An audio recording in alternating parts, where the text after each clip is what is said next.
tadi saya sempat menyinggung bahwa kita juga akan memberikan kesempatan kepada pihak Kepolisian Republik Indonesia. Jadi Kombes Helvi Assegaf, Wadir Tipideksus Mabes Polri. Pak, salah satu slogan yang harus kita apresiasi dari Kepolisian Republik Indonesia di bawah kepemimpinan Jenderal Listio Sigit Prabowo itu adalah presisi. Kita berharap bahwa Kepolisian Republik Indonesia akan semakin profesional pastinya. Nah, tapi tadi ketika kemudian mendengarkan beberapa statement gitu dari narasumber, terkesan ada tebang pilih gitu. Tanggapannya Pak, silahkan.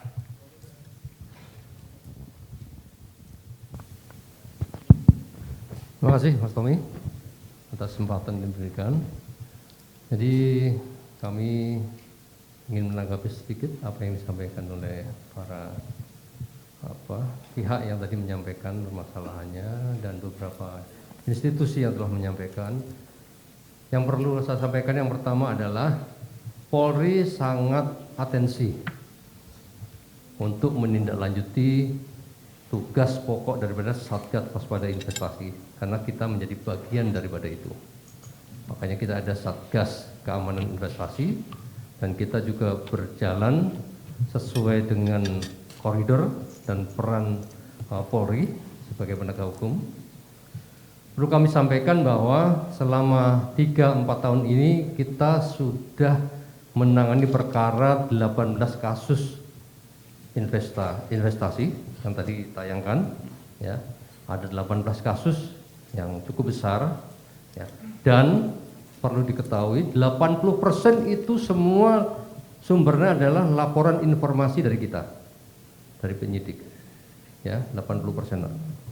Artinya apa? Kita masuk ke lapangan, kemudian kita memetakan kasus-kasus mana yang kira-kira akan muncul, yang kira-kira mulai ada potensi bermasalah, kita buat laporan informasi. Dasar itulah kita melakukan penyelidikan, kemudian pendalaman terkait masalah proses perizinannya, kemudian para investornya, kemudian aliran dananya, dan itu butuh proses Pak. Ya. Hanya ada titik-titik mana kita yang tidak bisa harus terobos, seperti ke PPATK, kemudian ke bank, itu tidak mudah Pak.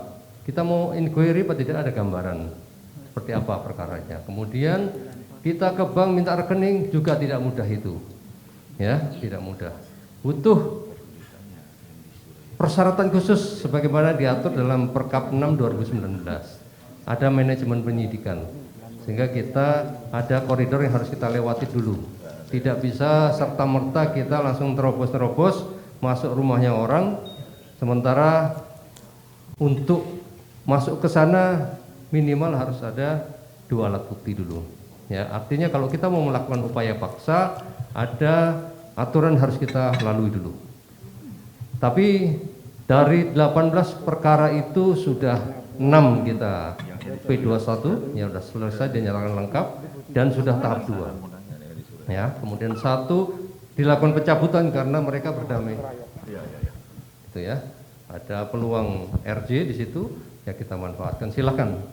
Kemudian sisanya ada yang sedang proses sidik, ada 3 termasuk salah satunya Indosuria dan 8 yang lain kita masih proses penyelidikan. Dan kasus-kasus lain masih pendalaman juga, seperti itu.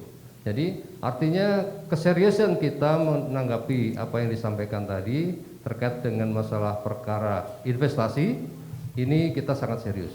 Bahkan sampaikan Pak Didik tadi, kita juga ada Satgas Pemulihan Asuransi Jiwasraya. Kita kan juga turut serta di situ untuk pembentukan nyukonya itu sampai dengan berjalan sampai saat ini masih berjalan Pak, ya masih berjalan dan saya terlibat juga di situ. Jadi artinya kita sangat serius, tidak ada yang main-main. Apalagi apa yang disampaikan Pak Kapolri bahwa salam presisi, ya itu harus diikuti sebagaimana aturan yang sudah ditetapkan. Kita tidak ada yang main-main, tidak ada yang tebang pilih Pak. Kami sampaikan tegaskan di sini tidak ada yang tebang pilih. Memang setiap kasus walaupun sama judulnya investasi, tapi modusnya berbeda-beda Pak.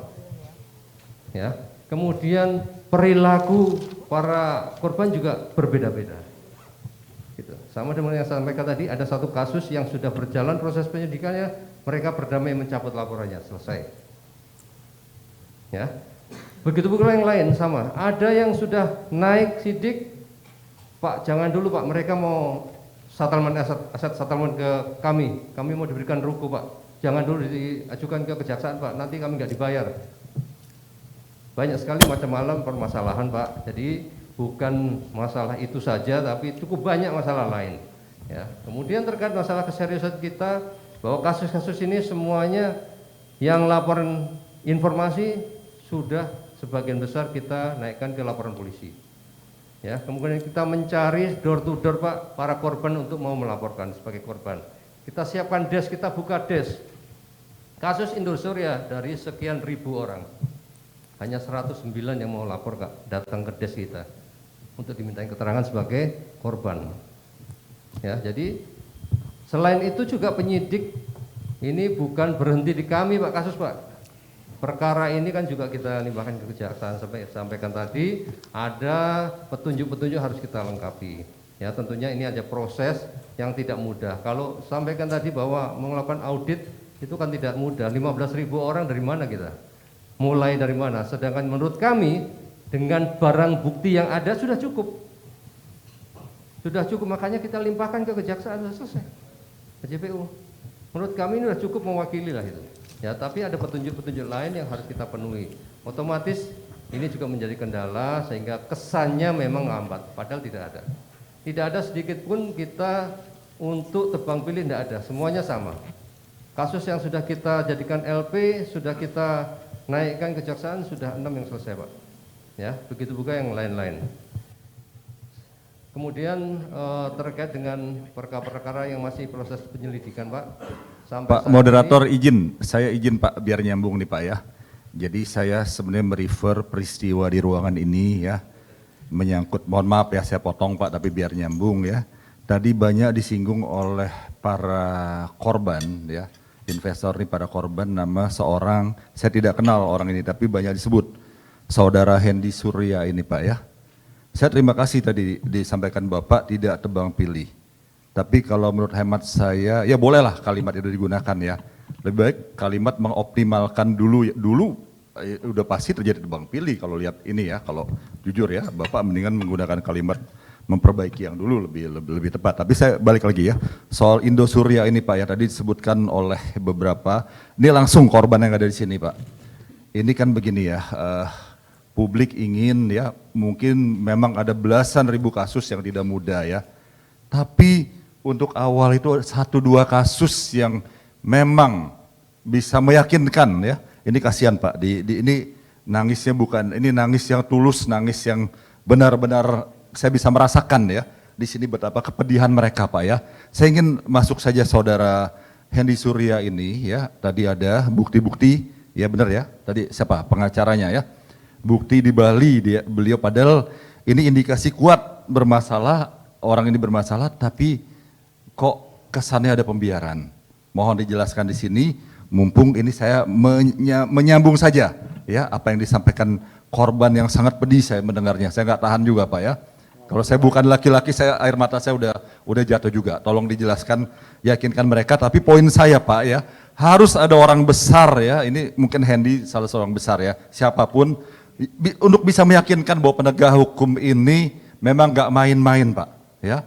Penegak hukum ini nggak main-main ya. Kalau bahasa saya tidak tebang pilih, itu mungkin mohon maaf, sudah banyak orang itu bahasa yang klise Pak, mohon maaf. Tapi ada pembuktian di beberapa kasus besar dulu lah. Baru Bapak nanti yang belasan ribu itu di apa namanya, silakan diproses. Kami sebagai anggota DPR akan mendukung sepenuhnya ya. Kepolisian, apalagi anggaran kepolisian selalu kita tingkatkan Pak tiap tahun Pak ya. Bapak tahu ini dari pajak mereka juga Pak ya, korban di sini, pajak kita yang di sini. Tapi kalau kita berharap dah ada satu atau beberapa contoh kasus dulu Pak yang besar ya. Salah satu yang disebutkan Ibu dan bapak-bapak kita yang ini nangisnya mereka ini nggak main-main Pak. Saya bisa merasakan betapa pedihnya kalau saya mengalami mereka. Jadi sekali lagi ya, negara di sini ya, kepolisian, penegak hukum dan sebagainya, ini jangan lagi jadi ajang, mohon maaf ya, kalau jadi apa namanya, lip service dan sebagainya, jangan Pak ya. Baik, Baik, silakan. cukup ya. Kita berikan kesempatan sekali lagi kepada Pak Helvi. Silakan Pak untuk menanggapi Pak. Ya, jadi perlu kami sampaikan Pak, bahwa kasus Indonesia Raya ini biasa aja Pak, bagi kami. Tidak ada yang luar biasa, semuanya sama Pak. Ya, kami memperlakukan semua kasus sama. Jadi tidak ada yang luar biasa. Hanya saya akan sampaikan tadi, tingkat kesulitannya berbeda masing-masing. Ada petunjuk yang tadi memang harus kita lengkapi. Melakukan audit terhadap 15.000 orang. Ya, sedangkan menurut kami data itu sudah kita kasih. Ya, data sudah kita berikan sesuai dengan barang bukti yang kita dapat, sehingga menurut kami sudah nggak ada masalah. Jadi masalahnya di mana? Tapi kalau masih itu belum cukup, ya mau nggak mau kita harus penuhi juga. Ini kan butuh proses Pak. Ya, kita butuh proses untuk menyelesaikan itu. Jadi kalau tebang pilih, di mana tebang pilihnya? Tidak ada, semua kita tangani. Mereka naik sidik, ada penetapan tersangka. Kalau terkait penahanan, penahanan itu tidak wajib Pak. Dapat dilakukan penahanan. Kan gitu ya. Jadi kenapa? Ini butuh waktu proses lama. Kalau kita tahan, kita hanya punya 120 hari. Sedangkan ini prosesnya sangat panjang, ya, banyak yang harus kita lengkapi penyidikannya. Ya, satu instansi saja kita melakukan pemeriksaan itu butuh waktu. Kalau itu orang itu bisa hadir, kalau 2 kali dia tunda, 3 kali dia tunda, berapa kali kita harus menyelesaikan perkara itu? Ya, jadi yang penting endingnya nanti seperti apa? Kecuali kalau kasus itu dan tiba-tiba tidak selesai, silakan saja. Mau komplain kita terima, tidak ada masalah. Kan gitu. Itu evaluasi buat kita. Tapi kalau perkara ini berjalan sudah tahap 1, tinggal kita lengkapi, kekurangannya kita sampaikan. Kalau kita sudah jadi debt collector, tidak bisa Pak, mohon maaf. Kita menyelesaikan perkara, bukan suruh nagih uangnya orang, gitu, ya kan? Ya, jadi kita menyelesaikan perkara, tidak untuk nagih uangnya orang. Ya, kalaupun itu ruang diberikan kepada kita untuk RJ, tapi 2 persyaratannya, ada pemulihan kerugian, ada perdamaian, 2 persyaratan formil yang harus dipenuhi. Untuk Perpol 8 2021 masalah RJ. Tapi yang utama kita selesaikan perkara. Lihat saja nanti endingnya. Kita akan selesaikan perkara. Ya, kita akan selesaikan perkara itu sampai tuntas. Ya, bukti yang lain bisa tuntas. Saya kira kita serius kok masalah investasi ini. Perkara-perkara kita lanjutkan. Yang belum adanya kita bikin lidik, bikin laporan informasi, kita tangani. Itu yang 18 sudah jelas laporan informasi. Yang masih proses bucket bahan keterangan lebih banyak lagi Pak.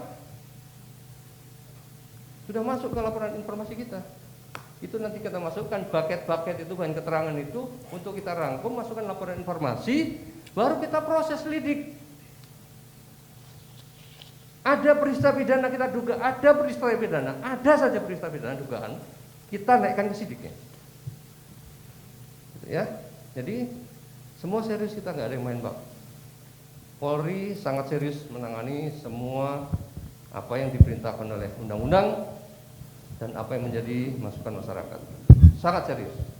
Terima kasih Pak. Baik, Pak Helvi, tadi salah satu kritik dari Bang Alvin itu adalah bahwa termasuk umpamanya Raja Sabta Oktohari sudah 6 kali dipanggil, belum juga datang gitu. Bahkan akan ada pemanggilan ke-7.